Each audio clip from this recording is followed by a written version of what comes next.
திண்டுக்கல் மாவட்டம் பழனியில் விவசாயத்திற்காக கன்றுகளை பொள்ளாச்சிக்கு கொண்டு சென்ற விவசாயியை இந்து அமைப்புகள் தடுத்ததால் இரு பிரிவினரிடையே வன்முறை ஏற்பட்டது.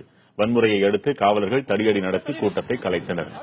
விவசாயி ஒருவர் 7 பசு கன்றுகளை திருச்சி மாவட்டம் மணப்பாறையிலிருந்து பழனி வழியாக பொள்ளாச்சிக்கு கொண்டு சென்றார். அப்போது பழனியில் அவரை வழிமறித்த இந்து மதவாதி ஒருவரின் ஆதரவாளர்கள் கன்றுகளை இறைச்சிக்காக கொண்டு செல்வதாக கூறி பசு கன்றுகளை வண்டியோடு காவல் நிலையத்தில் ஒப்படைத்தனர். அப்போது அங்கு வந்த விடுதலை சிறுத்தைகள், கம்யூனிஸ்ட் உள்ளிட்ட கட்சிகளைச் சேர்ந்தவர்கள் கன்றுகளை விவசாய பயணிக்காகவே கொண்டு செல்வதாக வாதிட்டு வழக்கு பதிய எதிர்ப்பு தெரிவித்தனர்.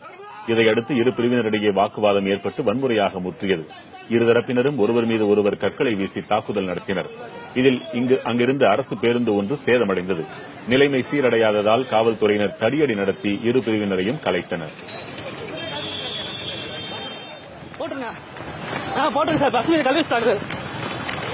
ஆமாமா போட்டுருங்க சார். போட்டுருங்க சார். ஆமாமா சார். ஆமா சார். அரசு பேருந்து மீது கல்வெச்சு சார். ஆமா இந்த பஸ்ல சார். ஆமாமா சார். சார் தடியடி சார். ஆமா இந்த மாதிரி இருந்தா தடியடி.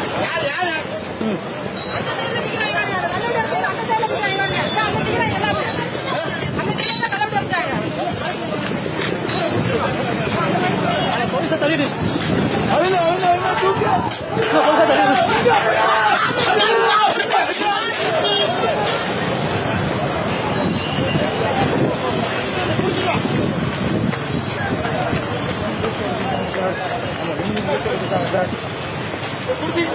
பஸ் கல்வி